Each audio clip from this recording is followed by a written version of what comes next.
L'activité, ça finit par l'agressivité parce que l'animal n'utilise pas le même langage que nous, mais en fait, il va vous le dire, il va vous le démontrer 500 millions de fois.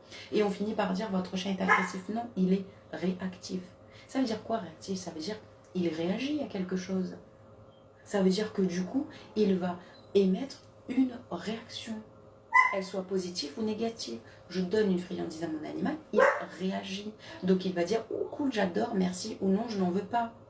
Lorsque l'animal va souffler, feuler comme il le fait, va me dire, en fait, ne t'approche pas parce qu'aujourd'hui, je ne suis pas d'accord. Quel est mon rôle à ce moment précis? Il réagit, donc il est réactif à ce que je lui propose. Qu'est-ce que moi, à ce moment précis, je dois faire en tant que professionnel? Donc oui, là, je vais perdre de l'argent, bien évidemment, parce que ça ne va pas aboutir sur ma prestation, puisque finalement, je ne peux pas sortir l'animal de sa caisse, parce que l'animal me dit très clairement non. Lorsque moi, je dis non, c'est pas peut-être, c'est non. Est-ce qu'il faut que lorsque je dis en face à une personne non, veux-tu manger ça? Non. Est-ce que je dois lui mettre un taquet dans la figure pour qu'il comprenne que je ne veux pas le manger? Non. Si mes copines, elles me disent, Nathalie, viens, on sort, on va faire les magasins, j'ai pas envie. Est-ce qu'il faut que je leur mette un taquet pour qu'elles comprennent, ou est-ce que mon non suffira? Mon non suffira. Donc nous sommes suffisamment intelligents pour comprendre lorsqu'un autre humain dit non. Pourquoi est-ce que nous ne sommes pas suffisamment intelligents pour comprendre lorsqu'un animal dans son langage nous dit non? C'est compliqué ça. Donc effectivement, lorsque l'animal me dit non, certes, je perds ma prestation.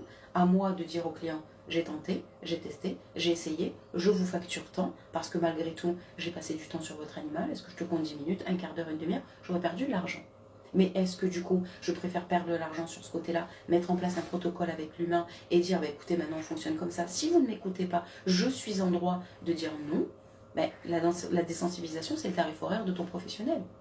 Si le tarif horaire de ton professionnel, c'est 60 € de l'heure, une demi-heure, c'est 30 €.